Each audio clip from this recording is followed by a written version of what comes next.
ఈరోజు మన రంగపేట గ్రామానికి వచ్చిన ముఖ్య ఉద్దేశం ఏంటంటే, జిల్లా కలెక్టర్ గారి ఆదేశానుసారం జిల్లా పౌర సంబంధాల అధికారి గారి నేతృత్వం లోపల తెలంగాణ సాంస్కృతిక సారథి కళాకారులు మీ వద్దకు వచ్చిన ముఖ్య విషయం ఏంటంటమ్మా, పరిసరాలన్నీ పరిశుభ్రంగా ఉంచుకోవాలి. ఇల్లు వాకిలు ఎంత శుభ్రంగా ఉంచుకుంటామో మన ఇంటి చుట్టుపక్కల కూడా ఎక్కడ కూడా చెత్త వేయకుండా పరిసరాలన్నీ పరిశుభ్రంగా ఉంచుకోవాలి. ఎందుకంటే వాతావరణం లోపల మార్పులు మీరు అందరు గమనిస్తున్నారు.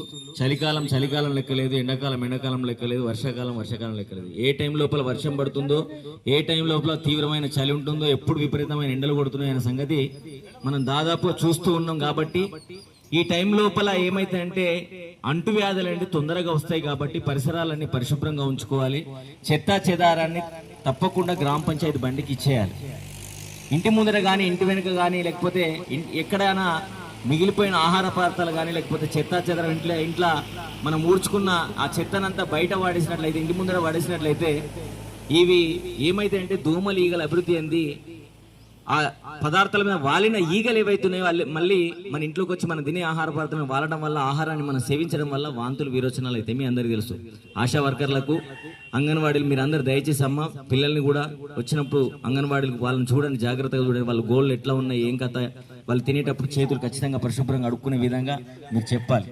అయితే అదే దోమలు మనం వచ్చి కుట్టడం వల్ల మనకు మలేరియా, డెంగ్యూ, చికెన్ గున్యా జ్వరాలు వచ్చి మనిషి చనిపోయే పరిస్థితి ఉంది.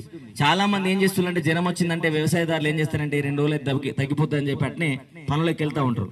చెమట వస్తుంది కాదు తగ్గిపోతుంది అనుకుంటారు. కానీ ఇప్పుడు దయచేసి నిర్లక్ష్యం చేయొద్దు. ఎందుకంటే ఇప్పుడు వచ్చే విష జ్వరాలు తలకెక్కిందంటే మనిషి చనిపోయే పరిస్థితి ఉంటుంది. కాబట్టి దయచేసి కొంచెం జ్వరం రాగానే ఆశా వర్కర్లను వాళ్ళని కలవాలి. కలిసి వాళ్ళ దగ్గర ఉన్న మెడిసిన్ తీసుకొని కొంచెం పెద్ద ఆసుపత్రి లోపల అంటే గవర్నమెంట్ ఆసుపత్రి లోపల ఖచ్చితంగా చూయించుకోవాలి. ట్రీట్మెంట్ చేసుకొని మనం మంచిగా అయిన తర్వాతనే మళ్ళీ పనులలోకి వెళ్ళాలి. ఇంకొకటి ఏంటంటే, ప్రభుత్వం ఈ మధ్యన ఒక విషయం చెప్తుంది. ఏంటంటే చాలా మంది ఆర్థికంగా వెనుకబడిపోతున్నాం.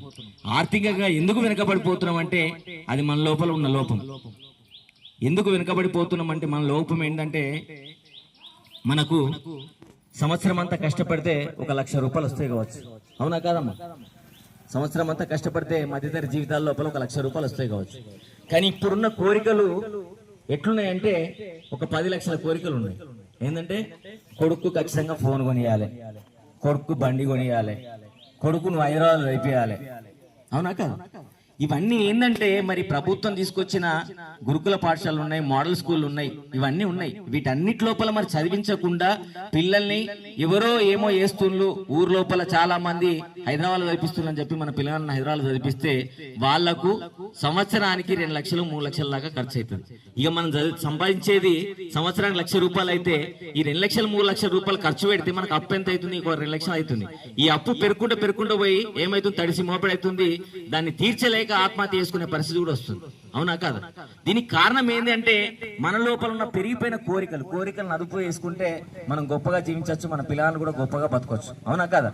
ఇప్పుడు చాలా మంది ఏం చేస్తున్నారు, పిల్లలను ఆడబిడ్డలను కూడా మనం పంపించాలంటే మన స్తోమతకు తగ్గట్టు మనం ఆలోచించాలి, అవునా కాదా? మంచిగా చదివించి మంచిగా అయిన తర్వాత ఆమెకు గొప్ప సంబంధం ఖచ్చితంగా వస్తుంది, రాదా? ఆమె మనం చదివిస్తున్నామంటే మంచి సంబంధం వస్తుంది. వచ్చినప్పుడు ఆమెకు తగ్గట్టు సంబంధం చూసి మనం చేసే ప్రయత్నం చేయాలి. వరకట్నం అనేది కూడా లక్షలు ఎవరో ఎంతో ఇస్తుందని చెప్పి తండ్రికి ఆడబిడ్డల మీద ప్రేమ ఎక్కువ ఉంటుంది. దాదాపుగా వాళ్ళు ఏం చేస్తారంటే, వాళ్ళు 10 లక్షలు పోసినట్టే మనం 15 లక్షలు పోసి అప్పుల పాలయ్యే కంటే ఉన్నంత లోపల ఏదైనా కానీ ఖర్చు చేసి మనం మిగులు ప్రతి సంవత్సరం ఎంతో కొంత మిగిలించుకుంటూ పోతా ఉంటే మనం ఆర్థికంగా వెనుకబడిపోము, అప్పుల పాలుగాము, జీవితాన్ని నాశనం చేసుకుని చిన్నభిన్నం చేసుకునే పరిస్థితులు ఉన్నాయని చెప్పి మీ అందరికి తెలియజేస్తున్నాం. పిల్లగాళ్ళు కూడా ఇప్పుడే ఏమంటారంటే, మా ఫ్రెండ్కు ఫోన్ ఉంది, ఐఫోన్ ఉంది, 1 లక్ష రూపాయలు ఫోన్ కొనిస్తేనే నేను కాలేజీకి పోతా అని చెప్పి మాట్లాడతారు. అట్లాంటి పరిస్థితి నుంచి మార్చే ప్రయత్నం చేయాలి. ఎందుకంటే మనం ఏం చెప్పాలంటే మన జీవిత స్థితిగతులు వాళ్ళకి చెప్పాలి. మేము చిన్నప్పటి నుంచి ఇంత కష్టపడ్డాం, మీ తాతకి ఇది ఇచ్చిండు, మేము ఇట్లా బతుకుతున్నాం బిడ్డ, మాకు ఇప్పటికీ మీకోసమే కష్టపడుతున్న విషయం వాళ్ళకి తెలియజెప్పే ప్రయత్నం చేయాలి. చేసి వాళ్ళు మార్చే ప్రయత్నం చేయాలి. కానీ 1 లక్ష రూపాయలు పెట్టి ఖచ్చితంగా కొనిస్తా, నా కొడుకు వాళ్ళకంటే మంచిగా ఉండాలని చెప్పి కొనిస్తే రేపు పొద్దుగాలు ఏమవుతుందంటే వాడు ఫోన్లో ఏం చూస్తుండో తెలియదు. ఏం చూస్తుండో ఏం చేస్తుండో తెలియదు. ఇప్పుడు కొత్త కొత్త యాప్లు వచ్చినాయి. ఆ యాప్ లోపల లోన్లు తీసుకోవడం, అది చేసుకోవడం, ఇది చేసుకోవడం, అప్పుల పాలై అట్లా కొడుకులు కూడా ఏమైతుందంటే మనకి ఆ టార్చర్ భరించలేక కూడా చనిపోయే పరిస్థితి ఉంటుంది. కాబట్టి ఫోన్లు, పెద్ద పెద్ద ఫోన్లు అద్దు బిడ్డ, నీకు పెళ్లి అయిన తర్వాత మంచి ఫోన్ వస్తాయని చెప్పి చెప్పుంది. ఇంకొకటి ఏంటంటే బండి కొనిస్తుండ్రు. బండి ఏంటంటే 10th కాగానే నా కొడుకు అబ్బా పెద్దోడు అయిపోయింది, మీసప్ కట్ వచ్చిందని చెప్పి బండి కొనిచ్చి, బండి మనం ఉన్న బండిని కూడా ఇచ్చి మనం బజార్ మీదకి పంపిస్తున్నాం. వాళ్ళు ఏం చేస్తుందంటే బండి మీద స్పీడ్ గా వెళ్ళి బస్కో లారీకో గుద్దడం, లేకపోతే వేరే వ్యక్తి గుద్ది వాళ్ళు జైలు పాలయ్యే ప్రమాదం ఉంది. కాబట్టి దయచేసి ప్రతి ఒక్కరూ పిల్లలను ప్రోత్సహించకండి. వాళ్లకు మంచి వయసు వచ్చిన తర్వాతనే బండి కొనిచ్చే ప్రయత్నం చేయండి. బండి ఎక్కే విధంగా మీరు అందరూ చూడాల్సిన బాధ్యత మీ మీద ఉంది. ఇంకొకటి ఏంటంటే డ్రగ్స్ గంజాయి అనేది విచ్చలవిడి అయిపోయింది. పల్లెటూర్లను అంటే పట్టణాల నుంచి పల్లెలకు వచ్చింది, పల్లెల నుంచి ఇళ్లలోకి వచ్చింది.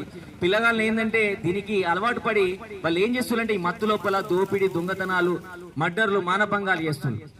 వాటన్నిటిని మనం అరికట్టాల్సిన బాధ్యత మనదే. పిల్లల యొక్క నడవడికి ఎట్లుంది, వాడు కాలేజీ పోతుండా లేదా, స్కూల్లోకి వెళ్తుండా లేదా అని చెప్పి నెలకు ఖచ్చితంగా స్కూల్కు కాలేజీకి వెళ్ళి మా పిల్లగాడు వస్తుండా లేదా అని అటెండెన్స్ చూసుకోవాల్సిన బాధ్యత మన మీద ఉంది. అంటే మనం ఏంటంటే ఏమైతుంది అనుకుంటా పోతామంటే ఏదో ఒకటి పెద్దది అయిన తర్వాతనే దాని యొక్క బాధ అనేది మనకు తెలుస్తుంది. అవునా కదా? చేతికి వచ్చిన కొడుకు చేజారిపోతే ఆ తల్లిదండ్రులకు ఎంత గర్భశోకం ఉంటుందో మీ అందరికి తెలిసిన విషయం. కాబట్టి దయచేసి గంజాయి సేవించిన కానీ, గంజాయి సాగు చేసిన, గంజాయి ఎవరి దగ్గర ఉన్నా కానీ దయచేసి ప్రతి ఒక్కరు పోలీసు వారికి సమాచారం ఇవ్వాలి. పిల్లగాళ్ళని మార్చుకోవాల్సిన బాధ్యత మనం ఏంది. రేపు పొద్దుగల్లా పెద్ద ఎత్తున కేసు అయి ఏదన్నా నేరం లోపల చిక్కుకొని పిల్లగాడు జైలు జీవితం గడుపుతా ఉంటే ఆ పరిస్థితి ఎంత దారుణంగా ఉంటుందో మీరు ఒకసారి ఆలోచించుకోండి. కాబట్టి దయచేసి ప్రతి ఒక్కరు ఆర్థికంగా మీరందరూ ఎదగాలి, మీరు గొప్ప స్థితిలో ఉండాలి అని చెప్పి తోటోడు తొడగోసుకుంటే మనం మెడగోసుకునే అనే సామెత వద్దు మనకు. మన జీవితం ఎట్లుంది, మనం చిన్నప్పటి నుంచి మన తాతల తండ్రులు ఎట్లా బతికిళ్ళు, దాని మీదకెళ్ళి మనం ఇంకెట్లా బతకాలి, ఎంత గొప్పగా బతకాలి, మనం ఎట్లా జీవితాన్ని నిర్మించుకోవాలనే విధానాలు మీ అందరూ ఖచ్చితంగా పాటించాలని చెప్పి ఈ సందర్భంగా తెలియజేస్తూ ఈ కార్యక్రమాన్ని ఉద్దేశించి పరిసరాలు పరిశుభ్రంగా ఉండాలనే ఉద్దేశంతో మిత్రుడు మన సురేష్ గారి లోపల ఒక మంచి పాట విందాం. మకాలం వచ్చే సెల్లెలా, ఇల్లు శుభ్రం గుంచు సెల్లెలో సెల్లెలా. మకాలం వచ్చే సెల్లెలా, మన ఇల్లు శుభ్రం గుంచు సెల్లెలో సెల్లెలా. మలేరియా సెల్లెలా, చెప్పరాని రోగాలే సెల్లెలో సెల్లెలా.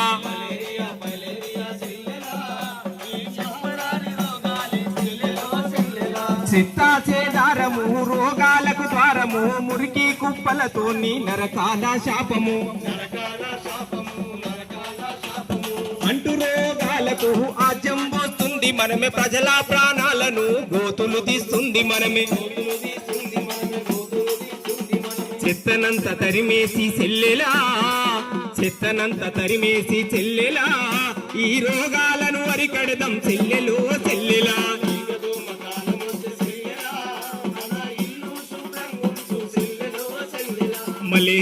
మలేరియా చెల్లెలా, ఈ మహమ్మారి రోగాలే చెల్లెలో చెల్లెలా.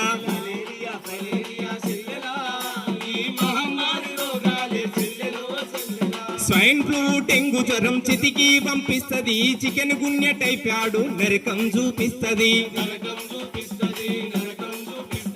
నడ్డి విరిగ చేసినట్టు నడవకుండా చేస్తది, విష జ్వరాలతోని విలవిలలాడిస్తది.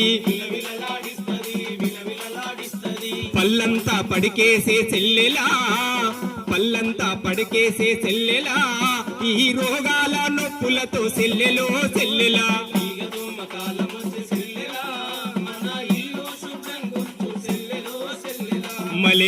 మలేరియా చెల్లెలా, ఈ మహమ్మారి రోగాలే చెల్లెలో చెల్లెలా. కొబ్బరి చిప్పలతోని పూల కుండిల్లల్లా, వాడేసిన గ్లాసుల్లా, పడేసిన ప్లాస్టికుల, వర్షపు నీరు చేరి దోమలకు వశమౌను, దోమలతోని మెదడు వ్యాపు రోగాలు. ప్రతి ఒక్కరు పతినభూని చెల్లెలా, ప్రతి ఒక్కరు పతినభూని చెల్లెలా, పరిశుభ్రం గుంచుదాము చెల్లెలో చెల్లెలా.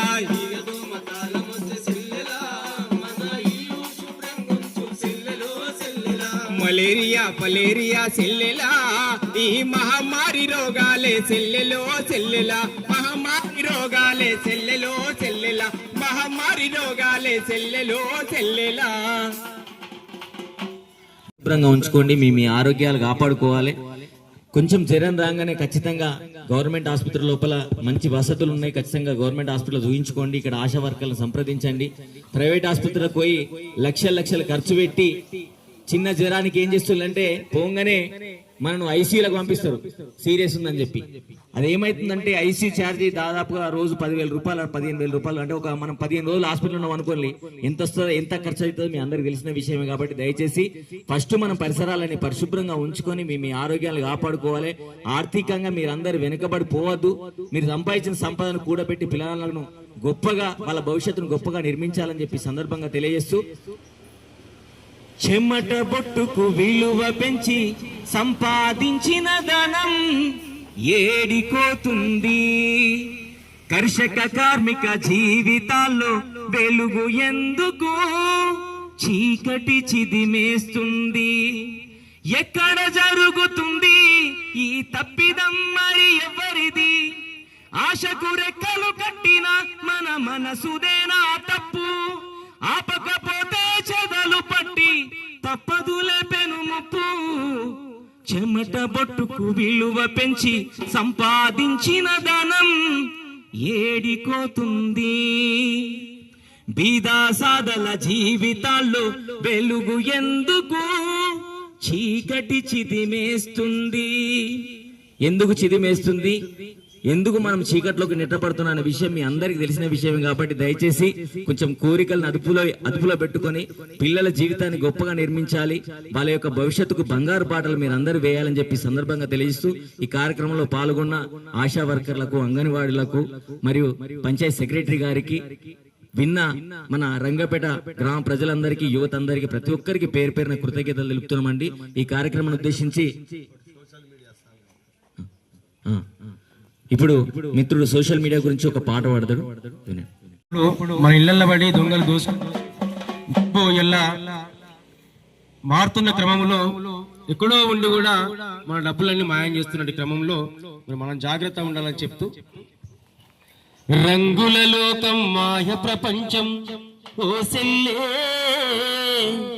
నువ్వు ఎవరిని నమ్మిన మోసపోతవే మాయన్నా,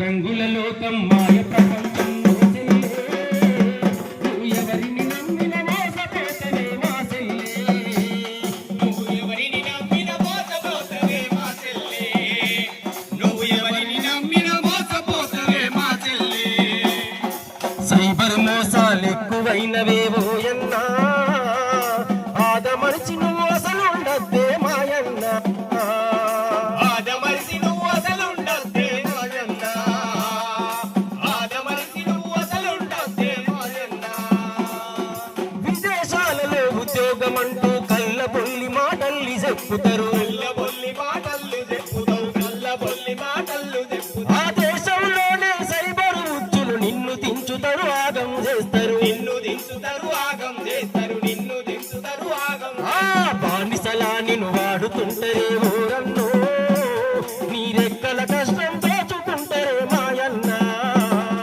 రెక్కల కష్టం దోచుకుంటరే మాయన్నా, ఈ రెక్కల కష్టం దోచుకుంటరే మాయన్నా, రంగుల లోకం మాయ ప్రపంచం చూడన్నో, నువ్వు ఎవరిని నమ్మిన మోసపోతవే మాయన్నా, నువ్వు ఎవరిని నమ్మిన మోసపోతవే మాయన్నా, నువ్వు ఎవరిని నమ్మిన మోసపోతవే మాయన్నా, బెట్టింగ్ ఆపుతో ఊరిస్తుంటారు, పెట్టుబడులతో ఆశ చూపుతారు, పెట్టుబడులతో ఆశ చూపుతారు, పెట్టుబడులతో ఆశ చూపుతారు, మోసం గ్రూపులు తెలుగా మాపులు లింకులు వంపి లొంగదీస్తారు, లింకులు వంపి లొంగదీస్తారు, లింకులు వంపి లొంగదీస్తారు, ఆహా నకిలీ మనుషుల బుచ్చుల చిక్కి ఓరన్నో, తిప్పలనే నువ్వు కొని తెచ్చుకో మాయన్నా, తిప్పలనెత్తి కడుచెచ్చుకో మాయన్నా, ఆ తిప్పలనెత్తి కడుచెచ్చుకో మాయన్నా, ఫేస్బుక్ ట్విట్టర్ ఇన్స్టాగ్రాములు అమ్మాయిల ఫోటోలు పెడుతుంటారు, అమ్మాయిల ఫోటోలు పెడుతుంటారు, అమ్మాయిల ఫోటోలు పెడుతున్నారు, అసభ్య చాటింగ్ చేస్తుంటారు, మాయ మాటలతో కవ్విస్తుంటారు, మాయ మాటలతో పంపిస్తుంటారు, మాయ మాటలతో పంపిస్తుంటారు, నమ్మినవంటే నిండ మునుగుతారన్నో, మీకు సైబర్ క్రైమ్ పోలీసు ఉన్నది మా మాయన్న మన సైబర్ క్రైమ్ పోలీసులు ఉన్నారు మాయన్న నీ సైబర్ క్రైమ్ పోలీసులు ఉన్నారు మాయన్న సైబర్ నేరాల అరికట్టుటలో అప్రమత్తతే అసలు మార్గము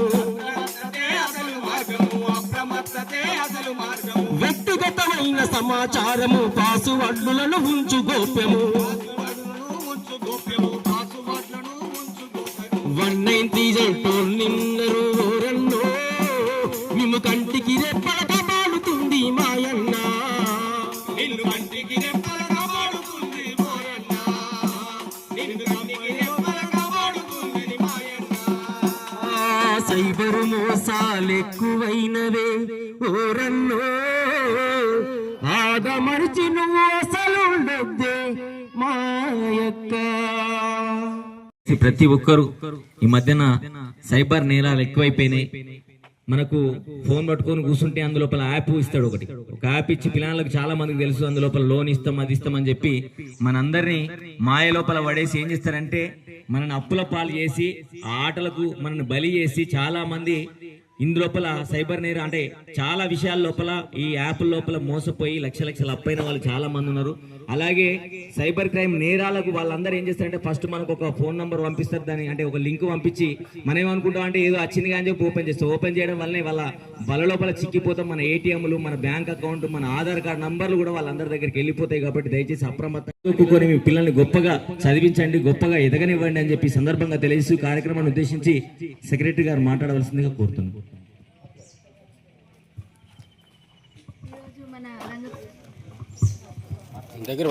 ఈరోజు మన రంగపేట గ్రామ పంచాయతీ యందు ఈ సాంస్కృతిక కార్యక్రమాలు మనకి డ్రెస్ మీద అవగాహన వీళ్ళన్నీ కల్పించడానికి ఇక్కడ మన దగ్గరికి మీరందరూ ఇంత మంచిగా చెప్పినందుకు కూడా మీ అందరికీ మా యొక్క కృతజ్ఞతలు తెలియజేస్తున్నాను.